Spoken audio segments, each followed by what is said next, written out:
Hey, that was your fastest lap of the session. All right, let's take a look at that. So this will be first lap, hot lap. You really got to haul it off the pits though. Oh, sorry, I active reset. I don't know what it was like coming off the pits, but I really made sure to get all the speed I could coming off the pits so that I could get enough momentum to make this a first lap, hot lap. And I was barely able to do it pretty much. So how you run 3 and 4, I roll off the throttle to about 60%. I try to arc my car from the wall down to this seam right here. And then once my car gets to that seam, I full throttle. But you don't want to full throttle before your car gets to that seam or else you're going to snap loose. And if you snap loose at all in 3 and 4, you're going to have no run coming to the start finish line. So my advice is if you snap loose at all on this out lap, I would just start over, do another attempt, bring it back to the garage to try again. But you see, you would think that I'd have to go full throttle earlier to get this momentum, but that's not the case. You can go full throttle as late as this right here, like halfway through the corner almost, and still have that speed as long as you're holding that 70-ish, 60-ish% from the beginning. So 60, turn it down to the seam, full throttle, really try to keep your wheels straight so that you don't get any snaps. You see I track it all the way out to the wall because I was afraid of getting that looseness. We bring it back down to the apron, but not on the apron. I'm going to drive it back up to the wall and then sharply turn down at about the green light right here. I don't really use markers, but that seems about when it was at. So I do a little bit of a late apex. This is later apex than you're used to seeing me doing on a lot of these types of tracks. Michigan's just a little different because it's all throttle, no brake. So we want to carry that momentum, especially on the qualifying lap, and that's going to be done through the wide arc. So I late apex it down to seam number 1. We don't want to go to the bottom lane. That's pretty much unusable at Michigan.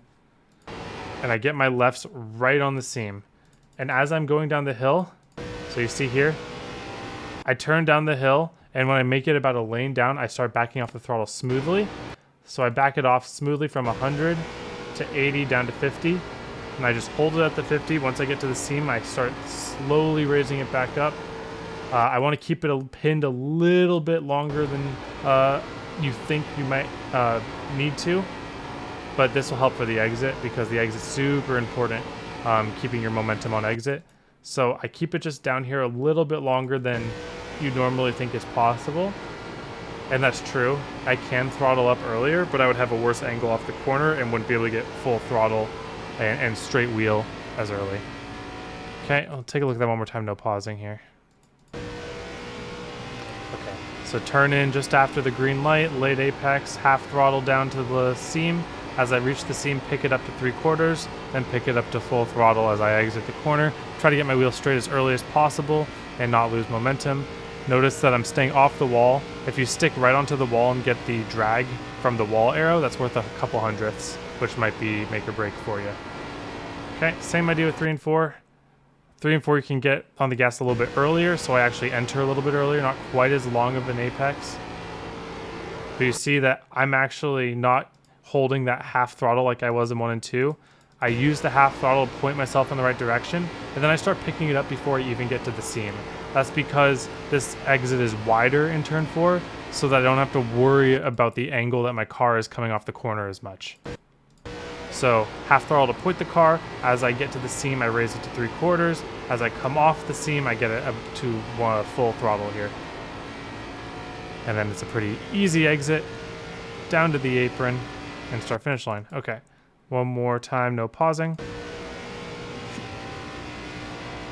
Half throttle, point it, pick it up as I'm approaching the seam, cross the seam or get on it. Once I come off the seam, full throttle. And it's just all about carrying that momentum without sliding your rear tires in any way possible. Alrighty, now let's look at the long run. Alright, now let's talk about long run. So Michigan, it's pretty telegraphed, the long run here.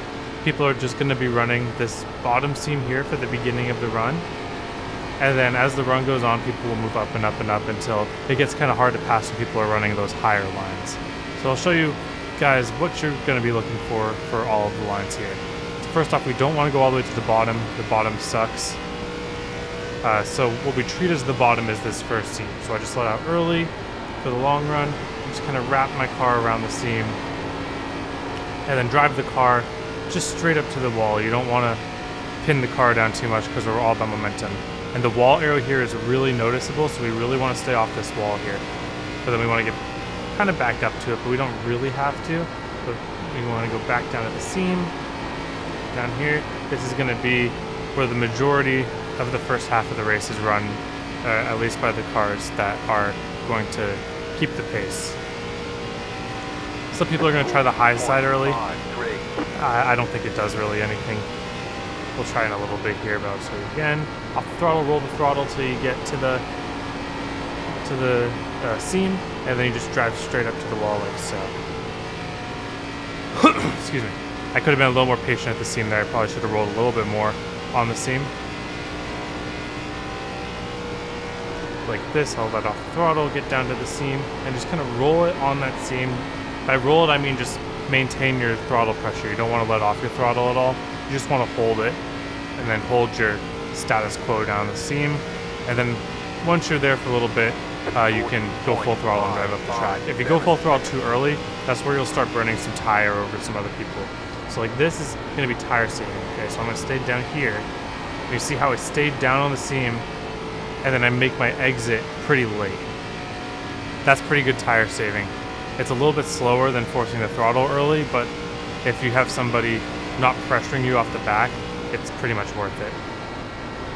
Get into the seam, roll the seam, and then 3 and 4 we can throttle up a little bit earlier since the corner exit is wider, but turn 2 especially, you don't want to force your throttle too early. Alright, I'll do one more lap of this. So you'll see here, I'm gonna wait on the bottom a lot longer on turn 1 and 2 than 3 and 4. So see I'm staying down here. Not yet, and I start sliding this. That might have been just a little bit too early, but it was more or less the right idea.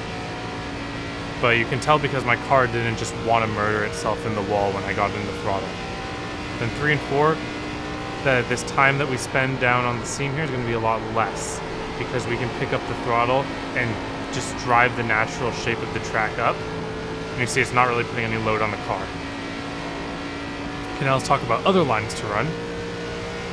So for turn 1 and 2, we can run this top seam here. Some people run about right here, almost full throttle, but you see here it's kind of tight. We need to arc into it a little more. And you see on the early run, you really don't get much of an advantage on the exit either. So this is why that bottom seam is pretty much unbeatable for the beginning of the run. Now if you arc a bit more into the seam like I talked about a bit on that outlap of qualifying, this will help, but you still get a little bit loose up here. And you see I gave up 2/10, and I'm just not going to gain much back. The momentum that you get from the bottom is more or less the same that you get on the top. Let's try this a little bit better here. So I arc into the seam a little bit, get on the throttle as early as possible, and you see it slides up in 1 and 2. I'm going to hit the wall there. But yeah, so this top, it really only starts working until late in the run because that's when the bottom starts wearing out your tires. But I have a feeling the winners of these races are going to be running that first line that I was showing throughout the entire run. And then races, to pass people, you're going to have to get momentum on them, make some moves, make some dive bombs maybe, force them up to the high line. But let's see here. So yeah, 96, 96. So that bottom line was wearing tires evenly too. So that's really just what you're going to go for. Passing, try to get to their bottom, but it's not going to be easy because then the top can carry some momentum. But if you can force them to run the very top, you can kind of slide job them and cut off their line, and then that kind of gives you the advantage from there on out. All right, thank you all for watching. Hope you have a wonderful day, and I hope to see you all on the track.